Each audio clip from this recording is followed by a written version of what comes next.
اعوذ باللہ من الشیطان الرجیم، بسم اللہ الرحمن الرحیم۔ السلام علیکم ناظرین، میں ہوں سید علی نقوی اور آپ دیکھ رہے ہیں دی علی نقوی آفیشیل۔ علامہ اقبال کی ایک اور غزل کے ساتھ آپ کی خدمت میں حاضر ہوں۔ تو چلتے ہیں اور آج کی غزل کو سمجھنے کی کوشش کرتے ہیں۔ تو ابھی رہ گزر میں ہے، قید مقام سے گزر، مصر و حجاز سے گزر، پارس و شام سے گزر۔ مشکل الفاظ میں رہ گزر یعنی راستے سے گزرنے والا، قید مقام یعنی ٹھہرنے کی قید۔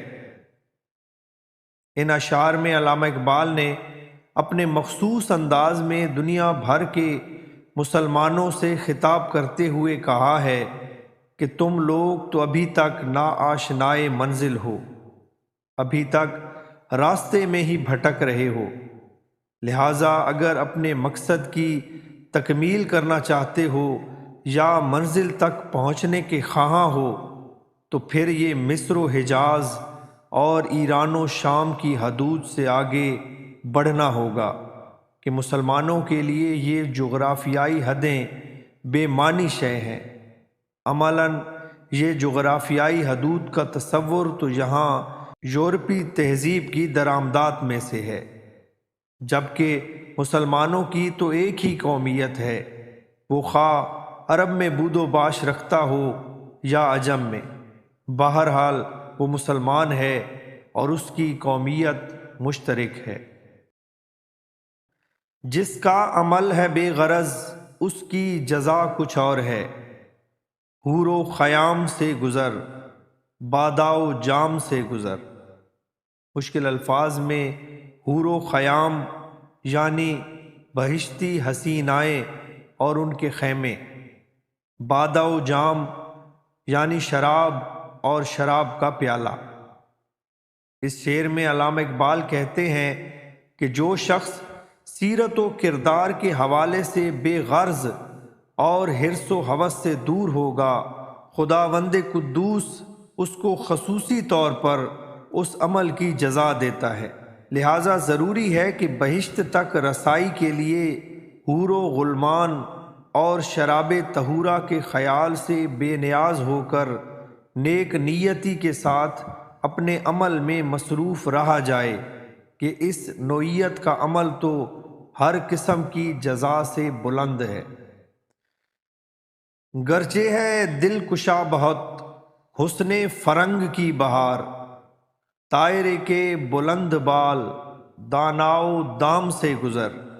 مشکل الفاظ میں حسن فرنگ یعنی انگریزی چمک دمک، طائرے کے بلند بال یعنی وہ چھوٹا پرندہ جو بلند اڑتا ہے، دانا و دام یعنی دانا اور جال یعنی ظاہری چمک دمک۔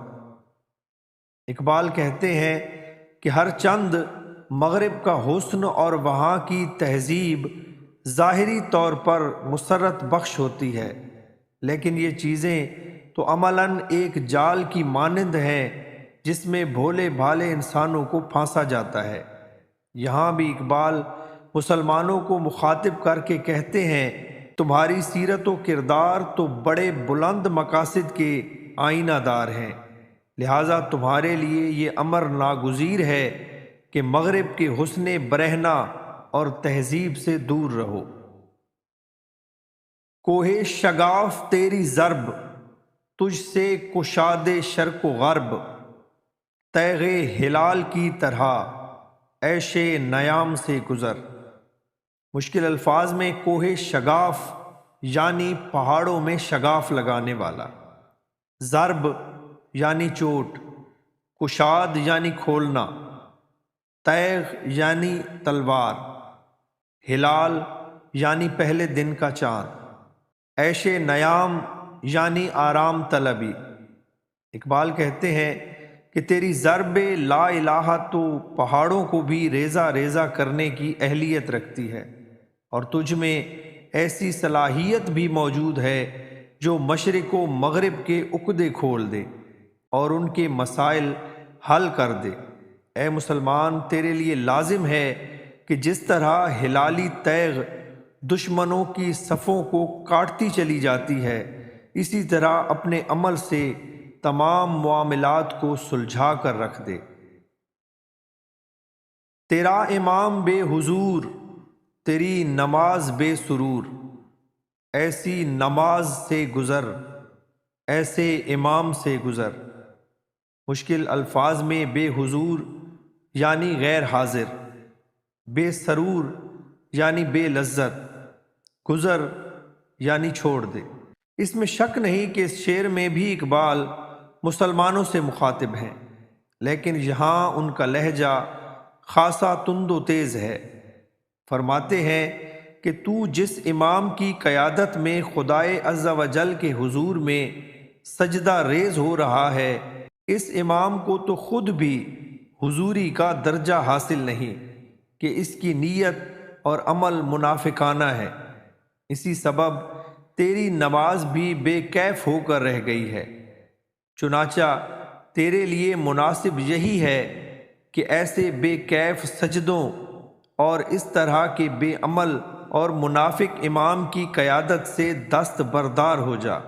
مراد یہ ہے کہ جب راہ نما خود ہی بے عمل اور بددیانت ہوں تو ایسے لوگوں کی قیادت کو تسلیم نہیں کرنا چاہیے، بلکہ ان سے گریز کرنا چاہیے۔ تو یہ تھی آج کی غزل، امید ہے آپ کو پسند آئی ہوگی۔ اپنا بہت خیال رکھیے گا۔ اللہ حافظ۔